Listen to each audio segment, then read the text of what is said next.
Abra sua Bíblia no livro do profeta Jeremias.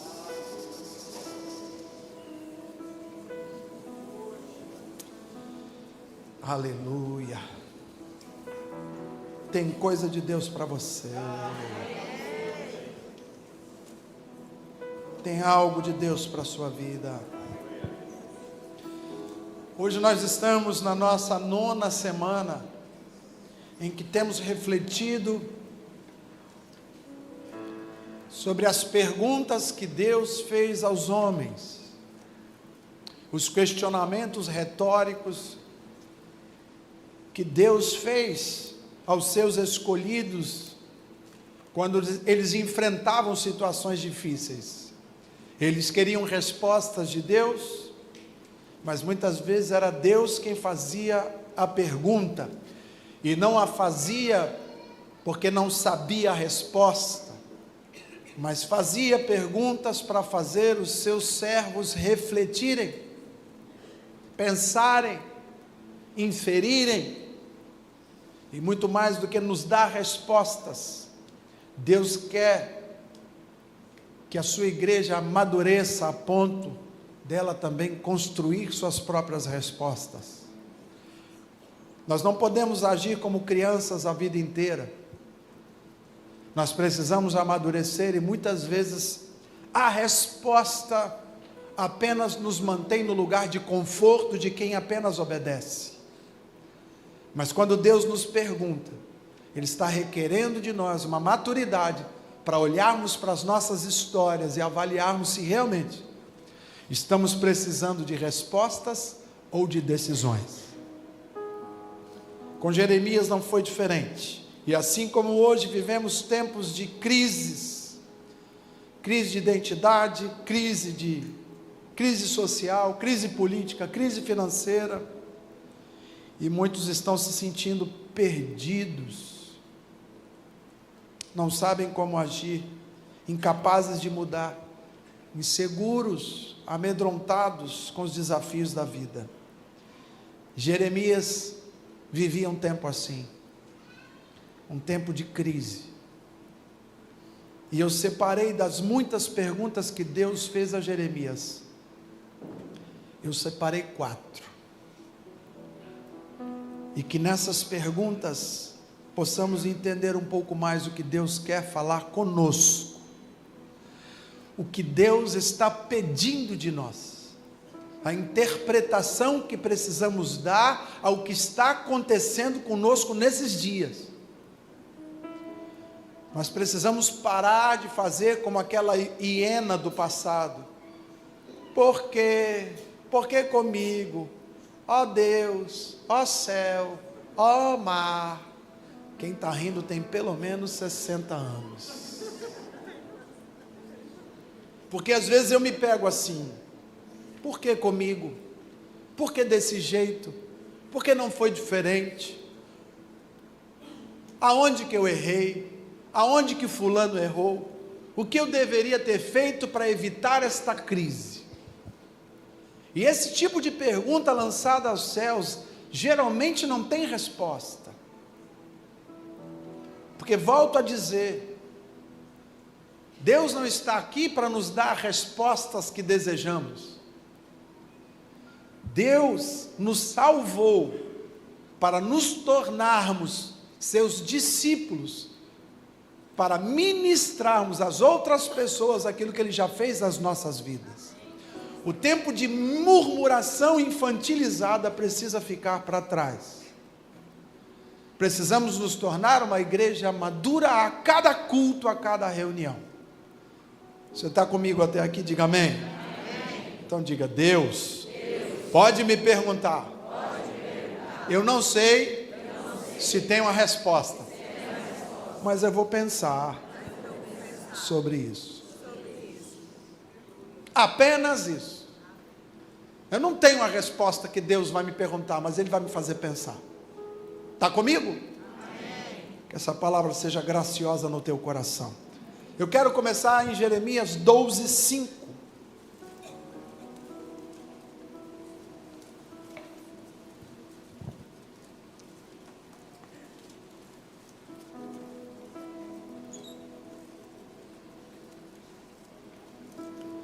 Eu só vou ler a parte da pergunta mesmo, do verso. Jeremias 12:5, encontrou? Diga amém. Amém. Diga graças a Deus. Eu tenho acesso à verdade. Diz assim na minha versão, Jeremias 12:5. Jeremias, se correndo com homens, você está se cansando, como poderás você competir com os cavalos? Olhe para mim, por favor. Eu preciso entender o tempo em que isso foi proferido. Na época, os exércitos eram formados por um grupo que ia à frente a pé, com espadas e lanças, mas tinha o grupo de elite que andavam sobre os cavalos, sobre as bigas. O que Deus está fazendo Jeremias pensar é, se o que você está enfrentando hoje, se você está com dificuldade de lidar com os problemas humanos, se você está tendo dificuldade de vencer o homem velho que está dentro de você, se você está tendo dificuldade de perdoar um outro homem que te feriu, se você está tendo dificuldade de lidar com as diferenças de pensamento dentro da sua casa, se é um homem que está te perturbando nessa guerra, como será quando você enfrentar algo muito maior do que isso? O que Deus quer nos levar a refletir, irmãos? É que quando nós estamos enfrentando uma batalha, geralmente a gente pede que Deus nos livre da batalha. Mas em muitas batalhas, Deus não vai nos livrar da batalha, porque essa batalha nos prepara para batalhas maiores. Então o que às vezes para você hoje é uma luta que você acha que não vai conseguir passar por isso, que vai sucumbir, que vai perder, que vai fracassar, pode ser um momento em que Deus está te permitindo correr com homens, porque lá na frente você vai correr contra cavalos. O que está esperando você lá na frente talvez seja uma luta maior, mas Deus está te preparando para ser vitorioso nessa luta de hoje. Então Ele não vai te tirar dessa batalha, Ele vai te adestrar para você vencer batalhas maiores.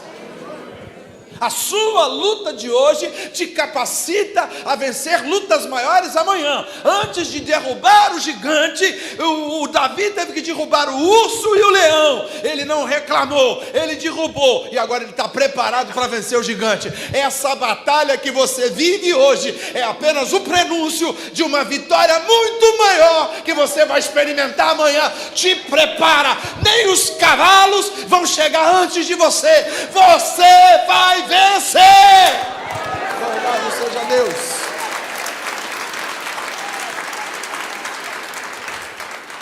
Tiago diz que a aprovação da nossa fé produz perseverança. A aprovação da nossa fé nos dias de luta produz em nós uma força muito maior, a capacidade, a resiliência de perseverarmos diante das lutas. Pessoas que nunca batalharam são frágeis para lutar. Não é o pódio no dia de uma corrida que revela o campeão. Não é. O pódio no dia da corrida apenas publica, mas são os imensuráveis dias de treino que fazem um campeão. Quando você vê uma luta de boxe, de MMA ou qualquer outra, aquilo que está acontecendo ali pode fazer com que aquela pessoa seja reconhecida como campeã, mas o que forjou aquele campeão não foi aquela luta, foi todo o treinamento que ele fez durante todo aquele tempo. Então as nossas batalhas diárias nos preparam para batalhas maiores. E Deus não prometeu que nos tiraria das brigas, das lutas e das guerras. O que Ele prometeu é que seríamos vitoriosos. Você está comigo, irmão? Então diga, só é vitorioso Quem lutou. Então diga, as minhas lutas de hoje estão me preparando para eu vencer um gigante maior. Diga, Deus me garante, eu vou vencer. Louvado seja o nome do Senhor. Bendito seja o nome do Senhor. Então é tipo assim, Jeremias, você está reclamando porque está correndo com um homem? Você vai ter que correr contra um cavalo. E nós conhecemos um profeta que correu mais do que um cavalo. Sim ou não? Sim ou não? Partiu Acabe e seu cavalo. Partiu o profeta. Quem chegou primeiro? O profeta. Então Deus está preparando você para você fazer coisa que você nunca fez. Deus está preparando você para você ter uma vitória que o seu lombo não é capaz de suportar. Seu corpo não é capaz de comportar, sua cultura não é capaz de comportar, seu acesso não é capaz de comportar, porque você tem corpo de homem, e o cavalo é infinitamente mais forte, mas Deus está te preparando para você vencer algo maior do que você. Então o que você está vivendo hoje, é apenas uma preparação para algo maior lá na frente. Então não tema as batalhas de hoje, Deus está te preparando para uma vitória maior amanhã. Capítulo 13, verso 23. Segunda pergunta que Deus faz a Jeremias.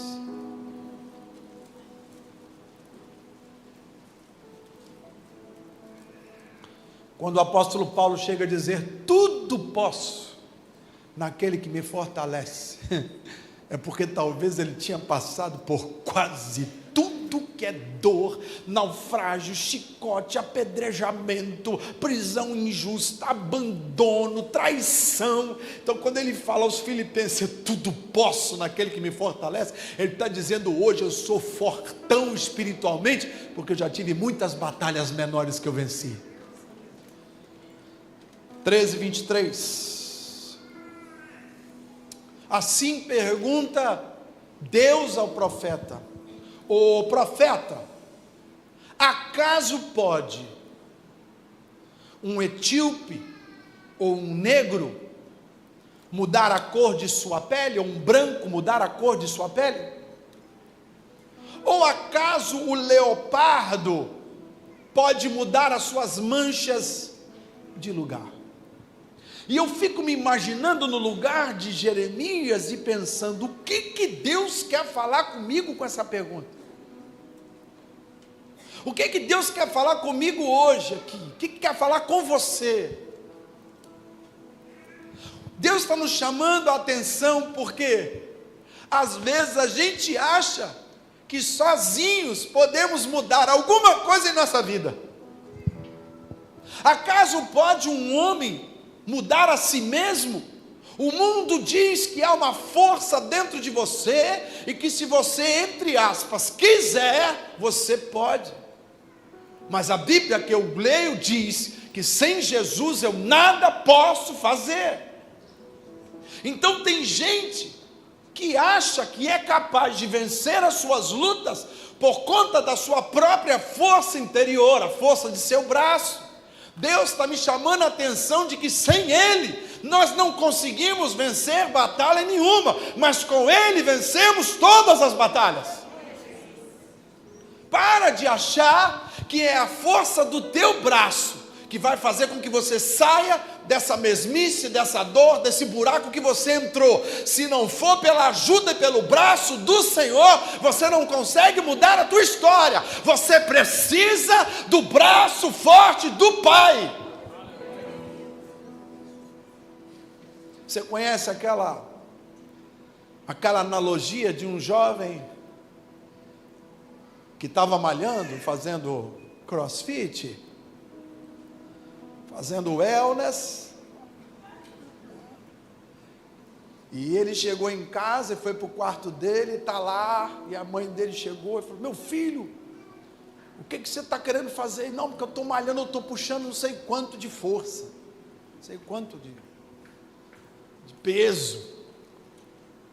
O que você está tentando fazer? Eu estou tentando me tirar do chão, puxando os meus cardaços. Estou tentando me tirar do chão, puxando os meus pés. Quando o homem tenta fazer alguma coisa por conta própria, é como esse menino, que está tentando se levantar do chão, puxando os próprios cardaços, irmãos. A probabilidade é que você não se mova um milímetro do lugar. Então presta atenção, irmão, para de tentar lutar sozinho. Deus levanta pessoas ao seu redor para que Ele possa usar para te abençoar e fazer com que você passe por essa dor e chegue do outro lado. Pare de querer resolver os seus conflitos sozinhos.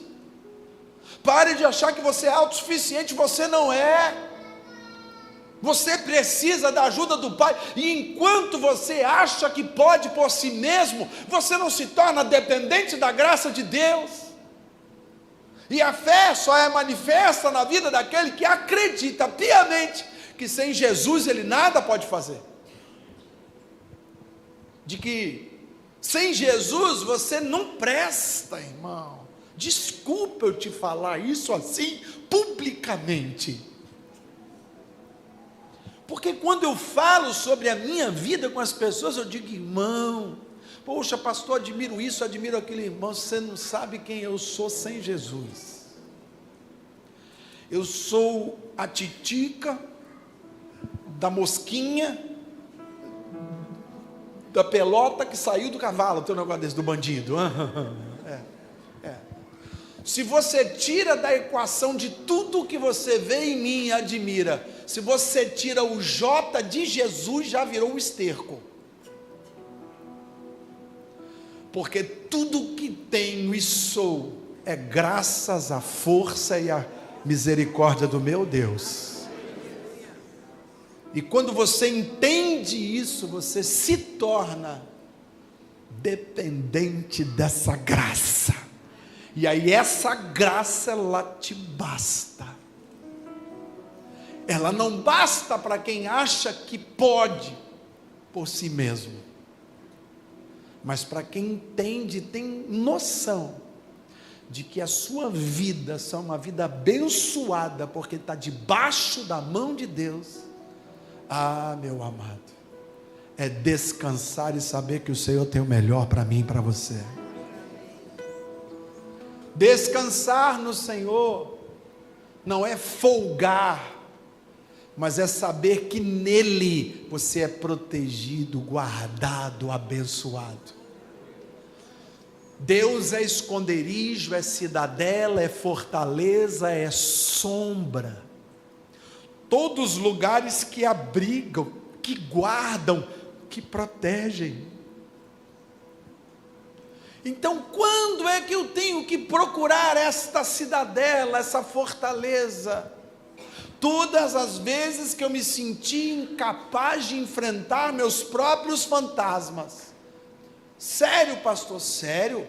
Toda vez que você se sentir incapaz de enfrentar os seus fantasmas, situação, um litígio familiar, corra para a cidadela, corra para debaixo da sombra do Todo-Poderoso. Sério, pastor, sério, você faz isso quando? Eu falo toda hora. Porque a todo momento eu me sinto incapaz de enfrentar o velho homem que está em mim. Por isso me agarro na nova criatura que nasceu da água e do Espírito, e é ela que me faz caminhar. Ou a gente entende isso, a gente imagina que um momento de graça, um momento de batismo, um momento de entrega se torna um campo de força ao nosso redor. Não, quanto mais eu sirvo a Deus, mais percebo o quanto preciso de Deus, e não me torno independente de Deus. Há um choque cultural no comportamento humano. Um jovem, ele é tido como maduro quando ele se torna independente dos pais, sim ou não? Sim ou não? A lógica de Deus é exatamente o contrário. A pessoa crente se torna mais madura quando ela entende que ela é totalmente dependente de Deus. É o inverso. Então, maturidade não me leva à independência de Deus. A maturidade me leva à total dependência de Deus. Porque Deus não me visitou e me deu um campo de força.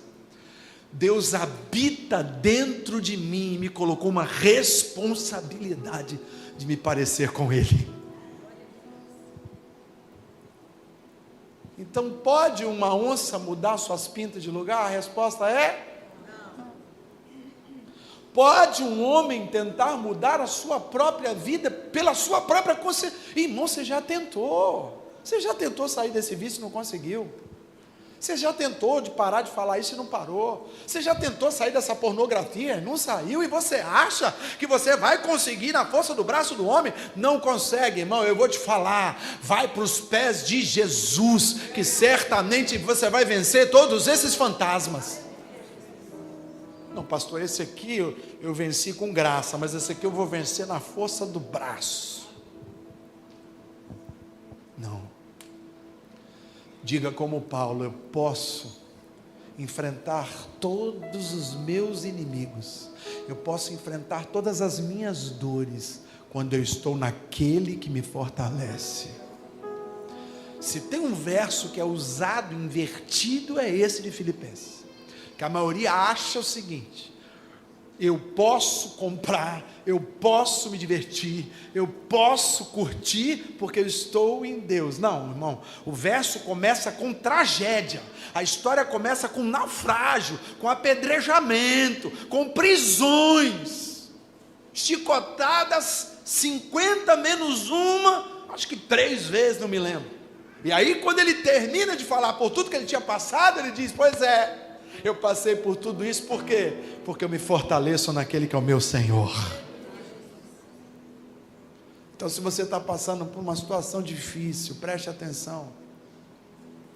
Pare de achar que a sua experiência gospel, pare de achar que o seu traquejo gospel, pare de achar que a sua cultura gospel, pare de achar que os seus canudos gospel agora te fazem mais independente de Deus. Porque se você pensa assim, meu amado, você ainda não encontrou aquele que é luz para todos que estão em trevas. Porque quem já viveu em luz não suporta mais trevas. Não dá. Por isso a Bíblia diz que aquele que conheceu a verdadeira luz não é capaz de suportar mais uma vida em trevas. Por quê? Porque conheceu a luz toda poderosa de Deus. E a gente fica viciado nessa luz, é um termo pejorativo, mas a gente fica prisioneiro dessa luz, a gente fica prisioneiro desse amor, a gente fica prisioneiro dessa graça, a gente fica constrangido com esse amor. Não, isso daí deixa comigo que eu posso mudar. No passado a gente dizia assim: no dia que a galinha tiver dente, tem um negócio desse? Ou que uma vaca botar um ovo, falando sobre impossibilidades. Ei, presta atenção, irmão, eu não estou falando aqui que você não deva tomar remédio, fazer terapia, fazer exercício, fazer uma dieta, buscar tudo que está ao teu controle. Faça tudo que vier à tua mão, faça com excelência, amém? Mas a nossa confiança continua no Senhor. Quando a mãe, isso é interessante, quando uma mãe ou um pai dá um remedinho para o filho pequeno, 3, 4 anos, a criança não faz a mínima ideia do que ela está tendo, ela só sabe que está doendo, ela não faz a mínima ideia do que aquele remédio é, mas ela olha para a mãe ou para o pai e ela toma aquele remédio, não é porque ela conhece o remédio e sabe que o remédio é bom, ela toma aquele remédio tão somente porque ela confia no amor daquele pai, sim ou não? Sim ou não?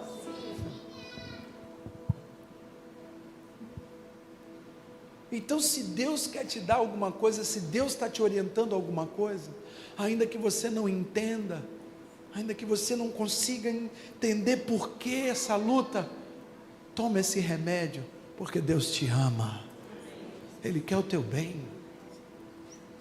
Não, mas eu vou procurar o meu próprio remédio. Não, eu vou procurar a minha própria saída. A Bíblia diz que se não houver derramamento de sangue, não há remissão de... Ou seja, pecado não se resolve como se resolve problemas.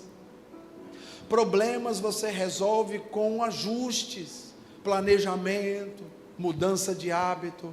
Pecado não se resolve assim. Pecado se resolve com o sangue do Cordeiro. É você se arrepender e confessar e largar.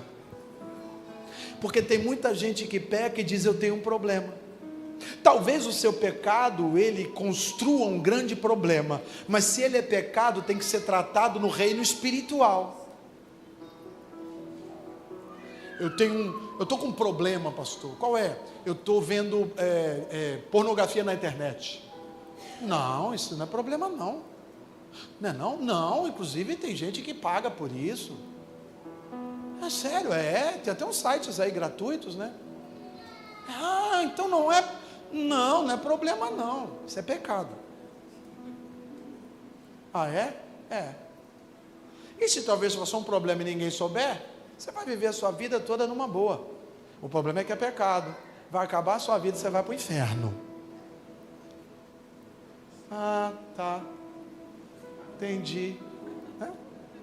Então pecado você tem que confessar e eu estou com um probleminha que eu já confessei 37 vezes para Jesus, mas eu continuo com o meu aplicativo de pornografia. Não sei nem se tem, deve ter, né? Sempre tem. Eu ainda tenho meu aplicativo aqui, porneia.com.br. Eu estou chutando aqui porque o original é Porneia. Porneia.com. Pô, se alguém estiver me vendo, vai até criar esse site aí. Eu tenho um aplicativo aqui, pastor, porneia.com.br, mas olha, eu pequei o mês passado, mas eu orei, pedi perdão a Deus, mas desinstalou? Não, ele está aqui ainda, mas eu estou lutando contra ele.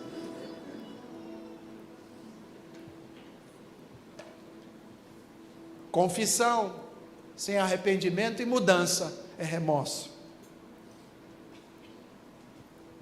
Então para de ficar prometendo que vai mudar e faça tudo o que está ao teu alcance para mudar as circunstâncias, e dobra o teu joelho e confessa para alguém do seu afeto, alguém piedoso, alguém amigo, e diga: cara, eu estou pecando, me ajuda, me audita, me vigia. Se tem um marido, se tem uma esposa que sejam maduros o suficiente, chega você e fala: minha esposa aqui, estou te dando a minha senha porque eu tenho caído em tentação, tenho falado com pessoas no WhatsApp ou no como é que chama? Tinder. Tem Tinder ainda? Tem Tinder ainda? Tem. Quem falou que tem?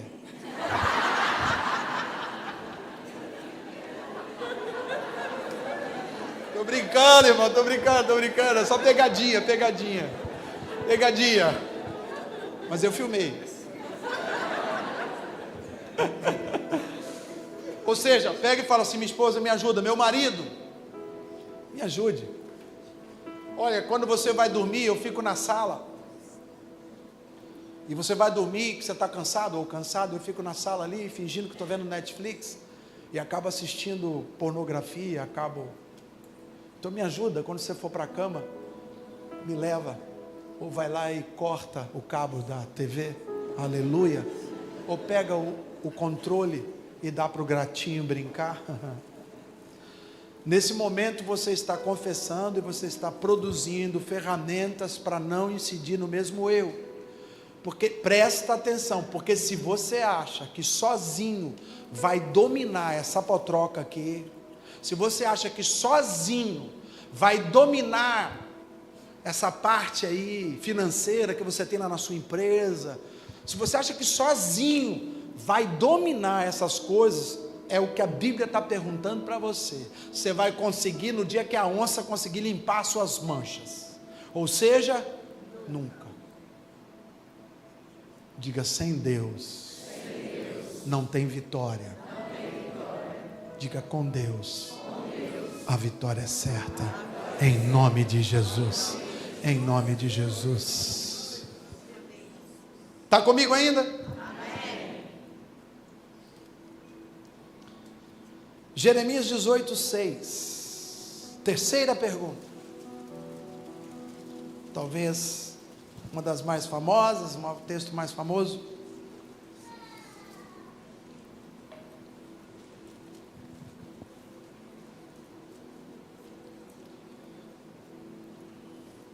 Jeremias 18:6. Só a parte que começa com a pergunta. Ô Jeremias, por acaso eu não posso fazer de vós exatamente isso que você viu o oleiro fazendo com barro, ó casa de Israel? Aqui uma outra pergunta retórica, irmãos. Está falando o seguinte: o oleiro pega o barro, coloca na roda e molda segundo a sua própria vontade. Quando este oleiro percebe que o trincado, que o problema, que o caroço ali pode ser revolvido, pode ser mudado com uma outra remodelagem, ele faz. Mas quando esse olheiro percebe que o trincado é muito profundo, não vale a pena, ele quebra tudo de novo e recomeça o processo fazendo um vaso novo, de acordo com a sua vontade. Não necessariamente do jeito que era o anterior, porque talvez o anterior rachou porque não estava cumprindo um propósito. Então ele faz do mesmo barro, ou seja, dos mesmos cacos do vaso anterior, um vaso novo e mais uma vez, segundo a sua vontade. O que Deus está perguntando para Jeremias? Ô Jeremias, você não acha que do jeito que o oleiro é soberano sobre o barro, eu também não sou soberano sobre a vida de Israel, e eu posso mudar o que eu quiser na vida do meu povo? Porque nos parece às vezes que nós manipulamos a mão de Deus, que nós é que provocamos as coisas em Deus, como se Deus estivesse sentado no trono e a gente fica futucando Ele, ou para nos abençoar, ou para tirar de nós os problemas, ou para abrir uma porta. Então quanto mais você fizer, mais Deus vai se mover a partir da sua vontade. Meu amado, é o que a Bíblia diz, é o vaso dizendo para o oleiro: não gostei desse modelo que você me fez, não gostei dessa alça, não gostei desse bico, não gostei desse gargalo, não gostei desse bojo, não gostei dessa cor. Aonde que isso acontece? É mais uma pergunta retórica. Eu, Jeremias, faço o que eu quiser, eu sou soberano sobre o meu povo. Mas pastor, então para que a gente ora? Para que a gente jejua? Para que a gente serve? A gente faz tudo isso, irmão, para mudar quem somos, porque Deus não precisa mudar nada, Ele perfeito é. Quem tem que mudar somos? Ou você acha que Deus tem que mudar com você? Deus está sendo muito perverso, então significa que Ele não é um pai tão amoroso como Ele diz que é. Deus não está me trazendo as coisas no tempo que eu penso, significa que Ele vive atrasando a minha entrega. É como o Sedex, fala que vai entregar em 3 dias, entrega com 6. Eu preciso fazer alguma coisa para mudar esse Deus, porque ele está chegando atrasado. Ou eu tenho que orar mais, porque Deus está trazendo as coisas muito antes, eu não estava esperando. Eu estava esperando isso lá na frente, quando eu tivesse casado, quando eu tivesse com filho, quando eu estivesse vivendo isso ou aquilo. Então Deus adiantou demais, tirou a broa de dentro do forno, sem ainda ela estar assada. Deus está errando comigo, então por isso eu vou entrar numa campanha, então por isso eu vou fazer isso, vou fazer aquilo, vou fazer aquilo outro. Irmão, presta atenção, é o vaso querendo mover a mão do oleiro. A gente ora, a gente jejua para poder ter capacidade de mortificar a velha criatura e obedecer a palavra de Deus, porque a vontade dele é boa, perfeita e agradável. Eu estou mortificando a minha carne para me tornar mais obediente, porque eu sei que obedecer é melhor do que sacrificar. Eu jejuo, eu mortifico a minha carne para dizer: Senhor, eu tenho esse desejo, mas que seja feita a tua e não a minha vontade. Senhor, Se a minha vida não está boa, pode modelar. Senhor, se o que eu estou fazendo não está atendendo o seu propósito, pode modelar. Se necessário for, pode quebrar. Não é assim que a gente canta? Quebra a minha vida e faça de novo. Eu quero ser um vaso. Não é assim que a gente canta? Sim ou não? Sim, mas na hora que eu estou orando, Senhor, aquela alcinha de porcelana em mim e nos meus irmãos, caneca de alumínio. Senhor, eu estou orando aqui para que o Senhor coloque aqui no meu lado direito uma pintura no meu vaso. Eu quero ser um vaso grandão, de boca larga, de tampinha no céu. Eu preciso fazer um exercício diário de as minhas orações não serem orações para como é que chama aquele? Gênio da lâmpada. Porque às vezes eu só troco o nome do gênio da lâmpada para Deus. Porque a minha oração é pedido. Senhor, ainda tem um pedido. Parece até o cara da Aladim, igualzinho. Gastou 2, ainda tem mais um. Senhor, você ainda tem um pedido? Não, eu não tenho um pedido, eu tenho milhares de pedidos. Mas o Senhor só vai atender aqueles que Ele achar que for necessário. Porque Ele é o oleiro, eu sou o vaso.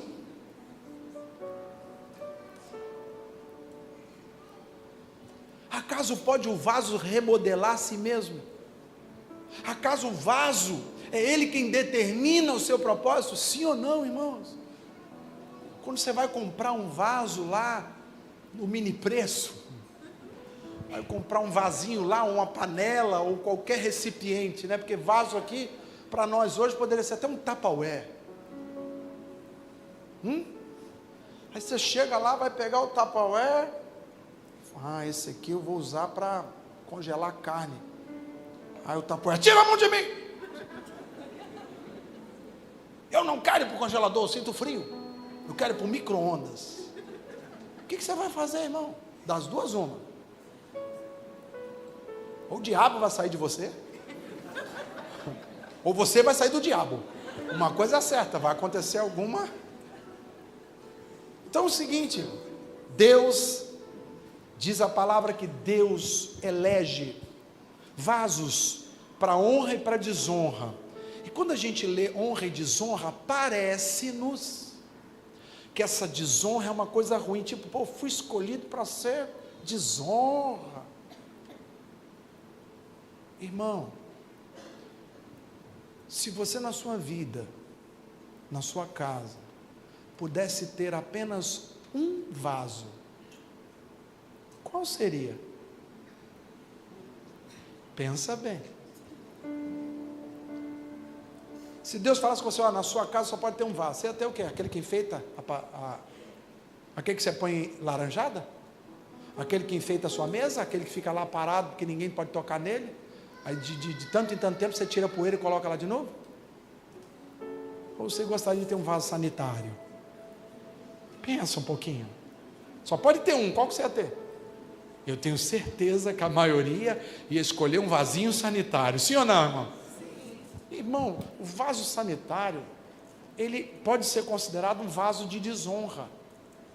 Mas ele é a coisa mais importante que você tem na sua casa. Irmão, pelo amor de Deus. Você sabe o que eu estou falando, irmão. Tem hora que você daria o seu carro para ter acesso a um vaso desse. Sim ou não, irmão?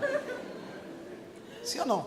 Mas ele não é considerado um vaso de honra, porque se ele fosse um vaso de honra, a gente daria esse tipo de vaso no casamento, né? Isso aqui, o que você trouxe de presente para mim? Um vaso sanitário. Então ele é considerado um vaso de desonra, mas você tem que entender que ele tem um pró. Ele tem um pró. Eu não sei quando foi criado o vaso sanitário, eu sei que é o mesmo há milênios. Ninguém inventou nada melhor até hoje do que aquele negocinho. Como é higiênico aquilo. E como a gente olha aquilo em alguns momentos e fala, Senhor, muito obrigado. Melhor do que um trono de reis agora. É esse vasinho. Olha só, foi criado há mais de 500 anos atrás e continua o mesmo modelinho. E todo mundo tem um ou mais de um em casa. Sim ou não? Então Deus escolhe o propósito, mas Ele não está falando de propósito que sejam ligados à nossa honra e desonra aqui. Ele está falando o seguinte: eu escolho o vaso e coloco onde eu quiser, mas aonde eu colocar ele, ele vai ser útil e vai cumprir um propósito. Está comigo ainda? Está comigo ainda, irmão? Então, às vezes você pensa assim: eu sou inútil, para a sociedade eu sou inútil, eu não me encaixo em padrão nenhum. Meu amado, talvez você seja um vaso de alabastro dentro do banheiro, não tem serventia. Ou talvez você seja um vaso sanitário na sala, não tem serventia. Aonde você está não importa, o importa é que você cumpra o propósito para o qual o Senhor te chamou. E quando você cumpra o seu propósito, você vai ser útil na casa do Pai. Você está comigo? Diga amém. Amém. Então para com essa conversinha de que para eu ser útil eu tenho que estar pregando, para ser útil eu tenho que estar cantando. Vaso de honra é quem canta. Irmão, o que eu mais tenho problema na igreja é com levita. E todo pastor que eu conheço, qual é o problema maior? Rapaz, o ministério de louvor que mais dá trabalho. Por quê? Porque todo mundo às vezes acha que é vaso de honra, e quem trabalha no trânsito, na cantina, ali fora, é vaso sanitário. E esse propósito invertido faz com que muitas vezes eu não esteja cumprindo o meu propósito, porque eu acho que eu tenho que estar no lugar de honra dos homens. Lugar de honra dos homens não vale. O que vale é o lugar de honra diante de Deus, meu irmão. Entendeu? E eu posso falar também porque eu fui levita há muito tempo e dei trabalho. Deus tem misericórdia de mim. 23, eu termino aqui. Quarta pergunta.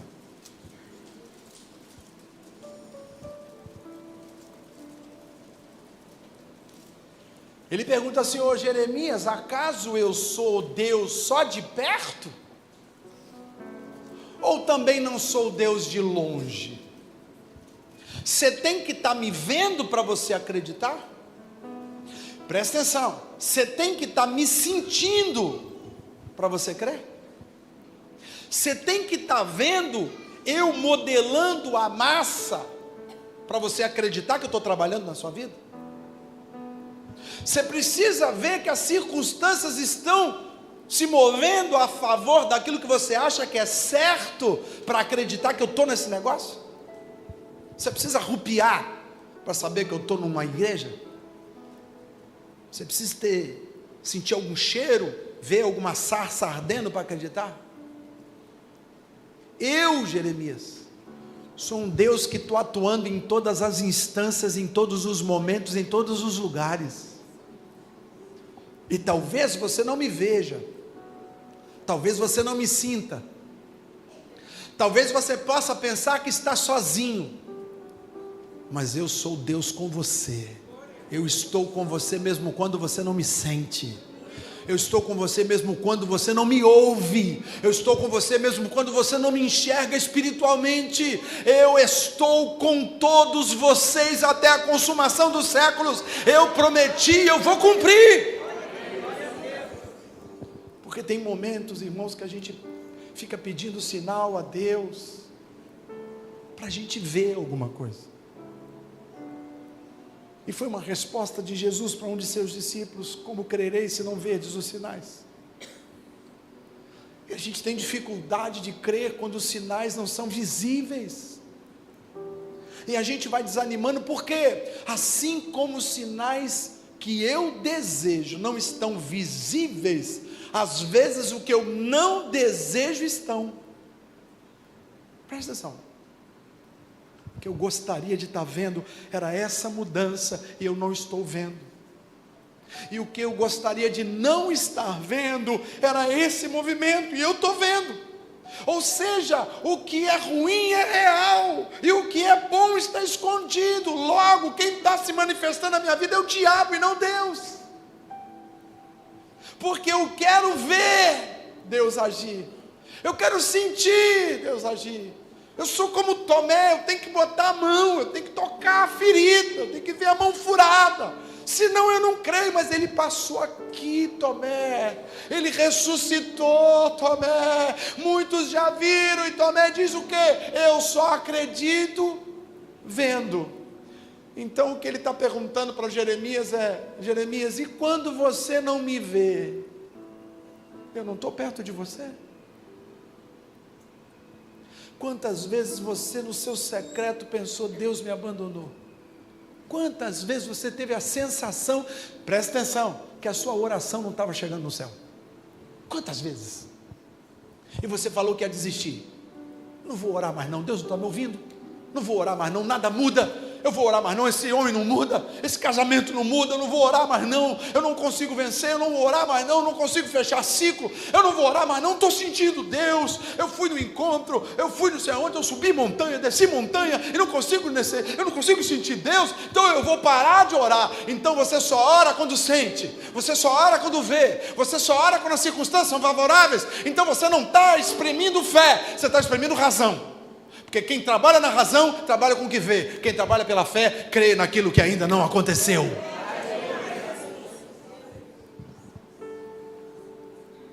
Pastor, será que Deus está aqui hoje? Bom, hoje em especial, estou sentindo nada. Estou sentindo nada. Mas eu tenho certeza que Ele está aqui. E se estivesse sentindo? Melhor ainda. E se não estivesse sentindo? Continua acreditando. Porque a minha fé não depende de circunstância. Porque o justo não anda pelo que ele vê. O justo anda por aquilo que ele acredita.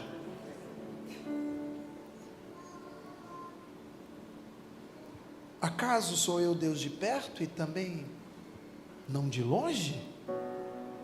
O povo de Judá achava que Deus não estava ouvindo as orações deles. O povo de Judá se sentia abandonado. Mas o salmista diz, no Salmo 139, aonde eu consigo me livrar do olhar de Deus? Para onde fugirei do teu Espírito? Como me ausentarei da sua presença? E o salmista vai listando um monte de lugares difíceis de acessar. Fundo do mar, alto dos montes, no Seol. Ele sempre diz, ali tu também estás. Todos os lugares que eu vou, o Senhor está. Todos os lugares que eu estou, o Senhor está. Eu posso não estar sentindo, eu posso não estar vendo, eu posso ter uma gama de pessoas comigo que dizem, eu não estou vendo, mas eu te garanto, onde 2 ou mais estiverem reunidos, Jesus está com seu Espírito.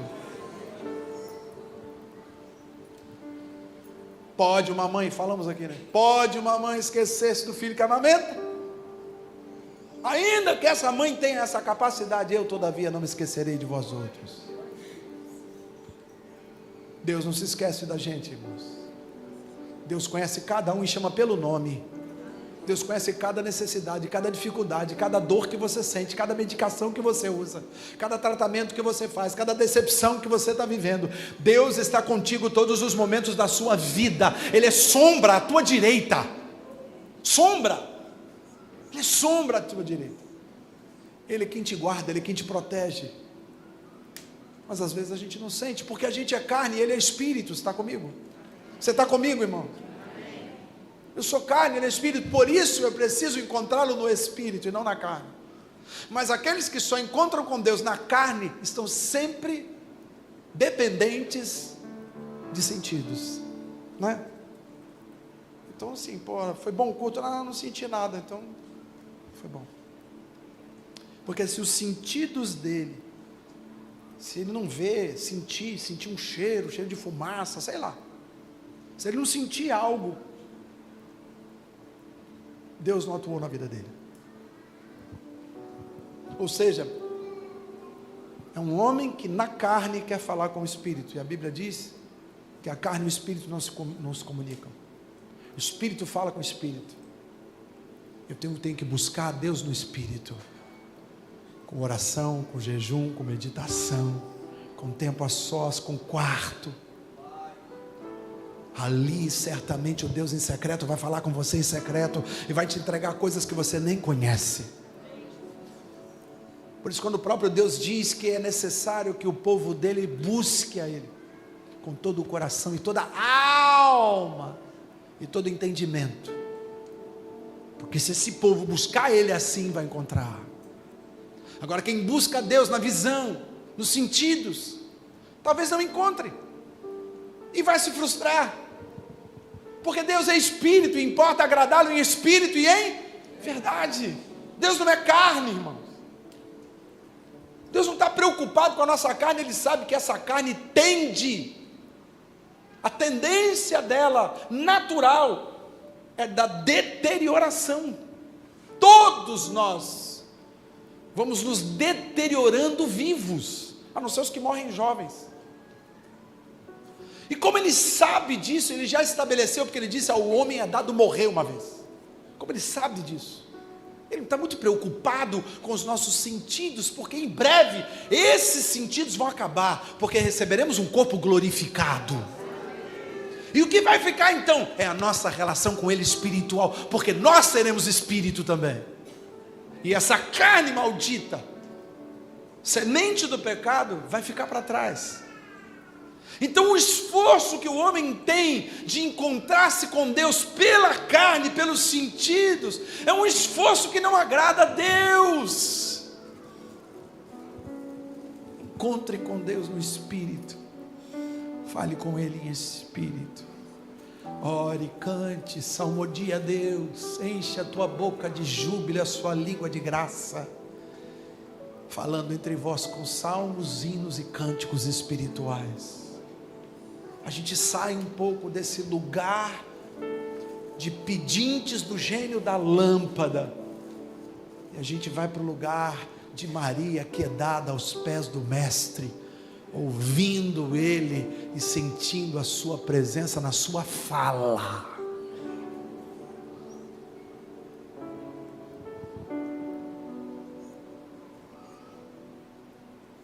Quando oramos e não vemos respostas, não significa que Deus nos abandonou.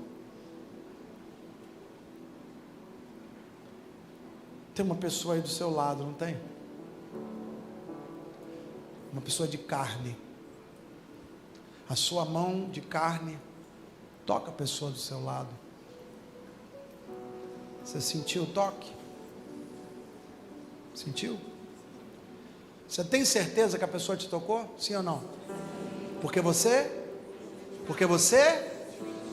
se não sentiu, dá um tapa, um soco. Brincadeira. Leva a sério não. Renan, não leva a sério não. Leva a sério não. Você sabe que tem uma pessoa do seu lado porque você sentiu um toque, sim ou não? Tenha convicção. Jesus está mais perto de você que essa pessoa. Ele é mais presente em você do que o ar que está dentro do seu pulmão, meu amado. Jesus está entre nós. Jesus está entre nós. Jesus está em nós. Deus está aqui, aleluia. Tão certo como o ar que eu respiro, tão certo como a manhã que se levanta, tão certo como eu te falo e podes me ouvir. Toca na pessoa que está do teu lado e diga: Deus está em ti. Deus está em ti.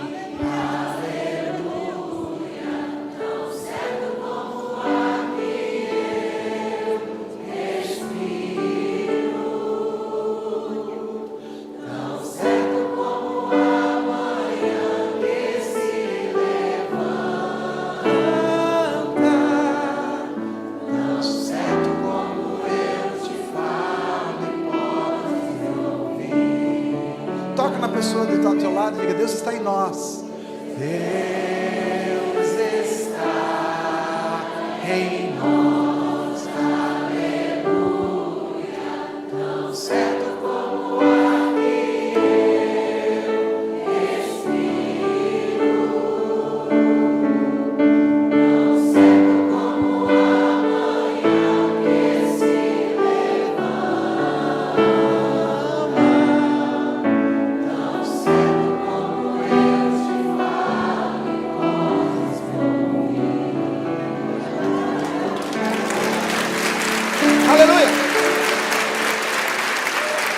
Aleluia!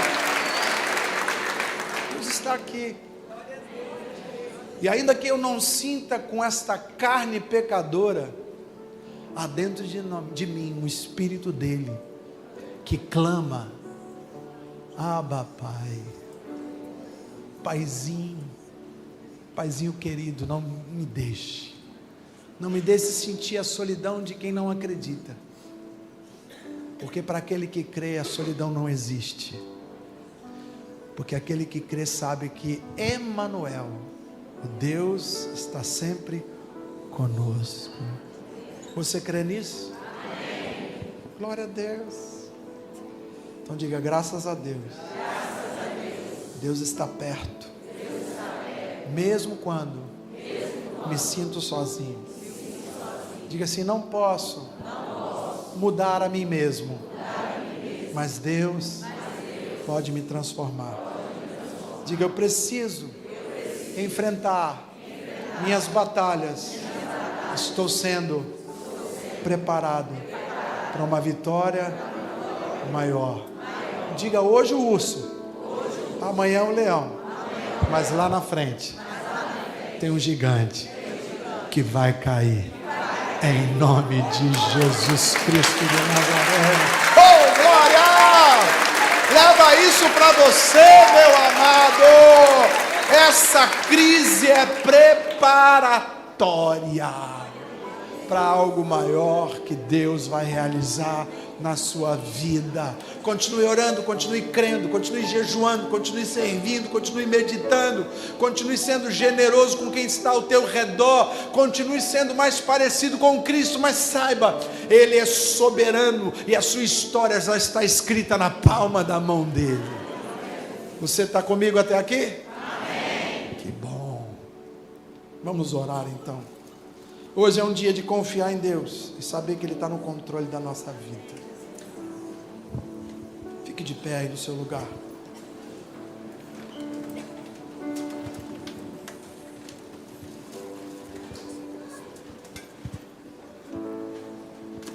Fique de pé aí no seu lugar, feche os seus olhos.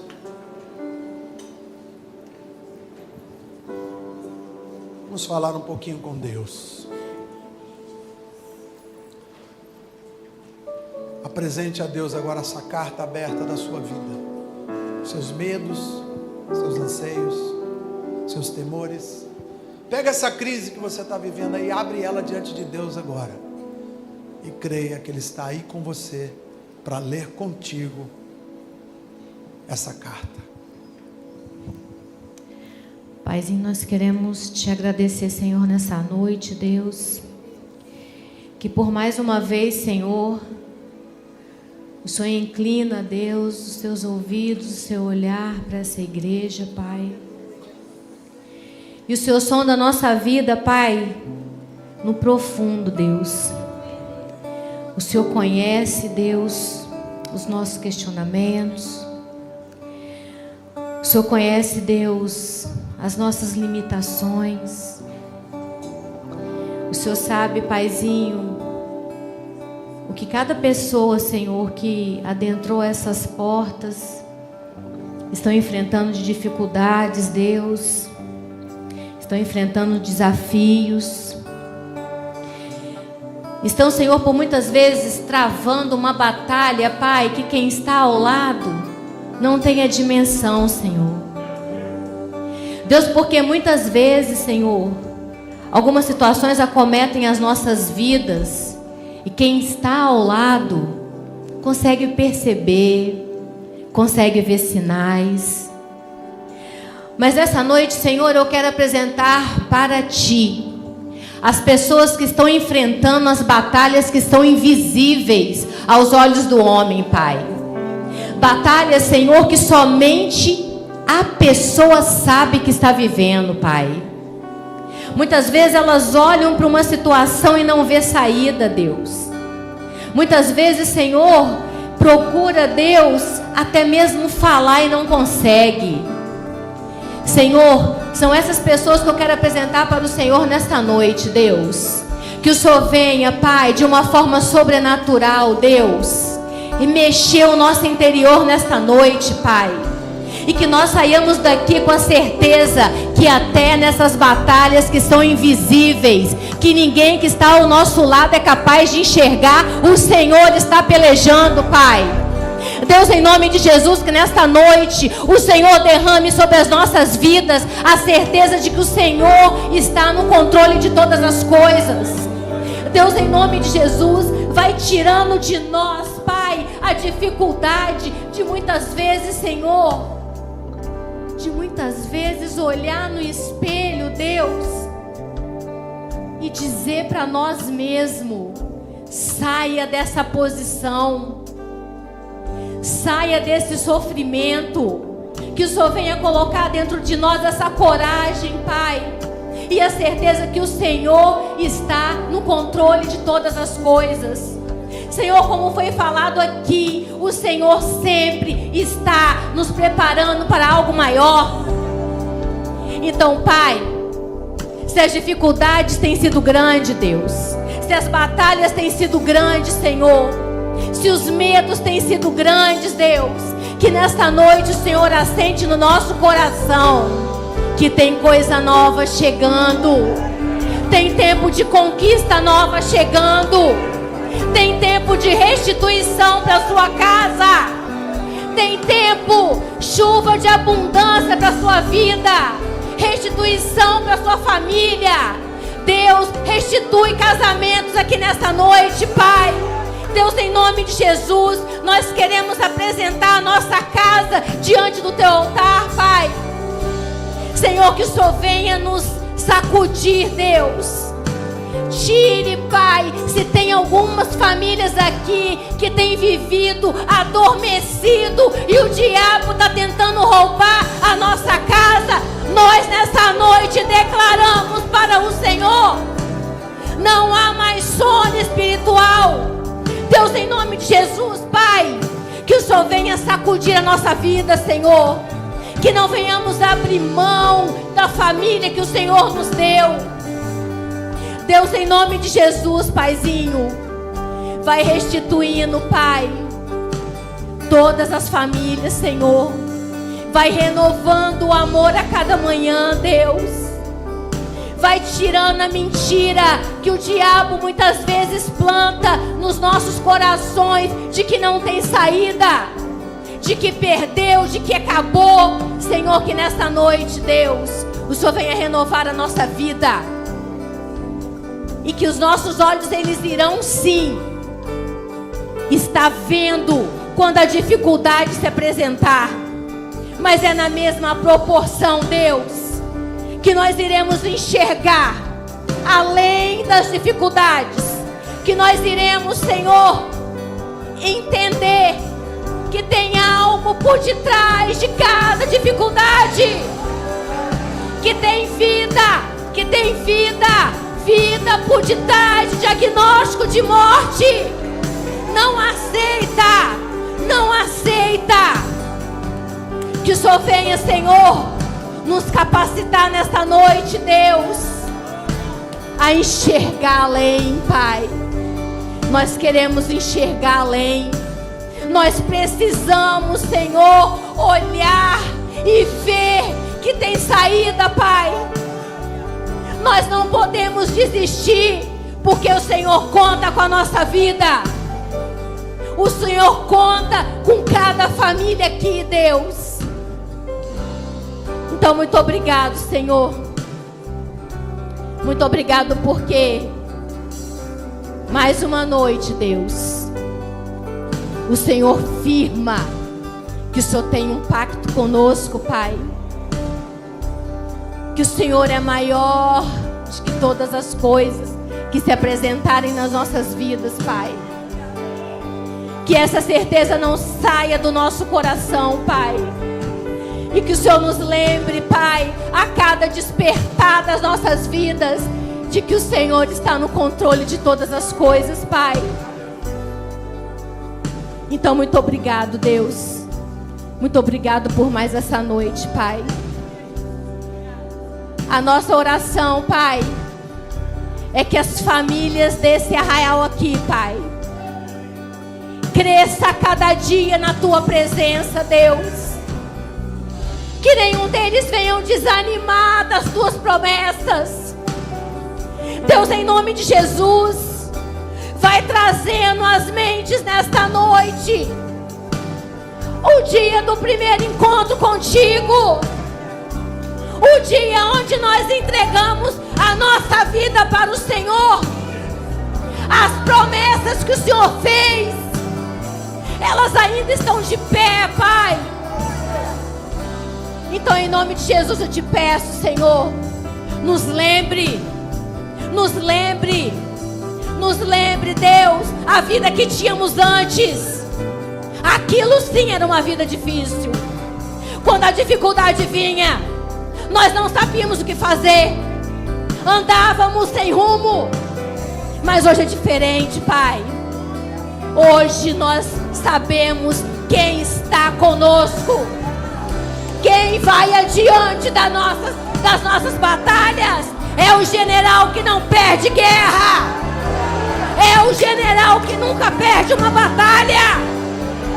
Então, meu irmão, se tem se levantado inimigo diante de você e você tem ficado com medo, nessa noite o Senhor te trouxe aqui para te dizer que o medo vai ficar aqui nesse chão hoje. Sairemos daqui vitoriosos, sairemos daqui certos de que Deus está no controle de todas as coisas. O nosso papel é confiar, o nosso papel é adorá-lo, o nosso papel é buscar a face dele a cada dia, sem medo do amanhã, porque o amanhã está no controle do nosso Deus. Então, muito obrigado, Paizinho.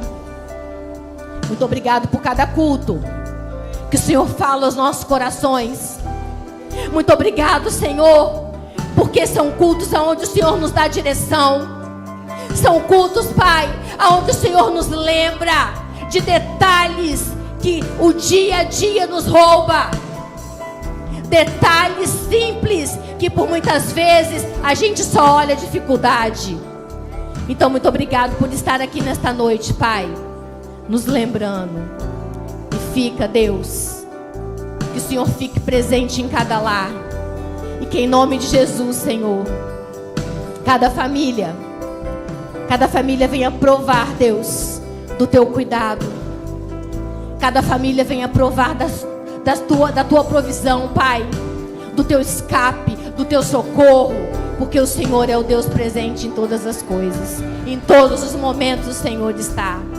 Então, muito obrigado, Deus. Louvado e engrandecido seja o Senhor nesta noite, Pai. Nós adoramos o teu santo nome, Deus, porque nós sabemos que não há outro Deus além do Senhor. O Senhor é o Deus da nossa vida, o Senhor é o amado de nossas almas. E nós queremos nessa noite, Pai, consagrar ao Senhor todo o nosso lar, consagrar ao Senhor toda a nossa geração, Pai. Muito obrigado por todo o cuidado, Deus. Muito obrigado, Senhor. O nosso coração não se cansa de te agradecer, Deus. Louvado e engrandecido seja o teu santo nome, Pai. Muito obrigado, Deus. Os nossos lábios não se cansam de te agradecer dia e noite, porque o Senhor é um Deus fiel, o Senhor é um Deus maravilhoso. E nós te exaltamos nessa noite, Paizinho. Louvado e engrandecido seja o teu santo nome, Senhor. Em nome de Jesus. Amém, Deus. Amém. Muito obrigado, Senhor.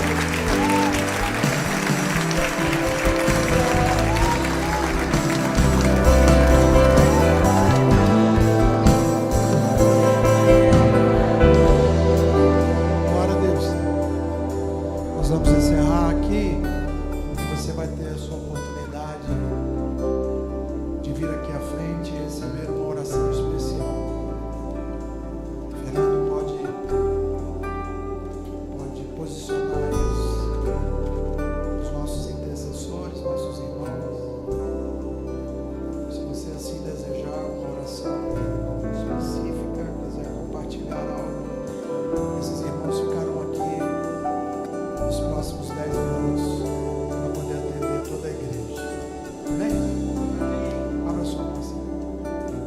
graça e a paz do Senhor Jesus, o amor do Pai, doces e benditas consolações do Espírito sejam na igreja amada do Senhor Jesus.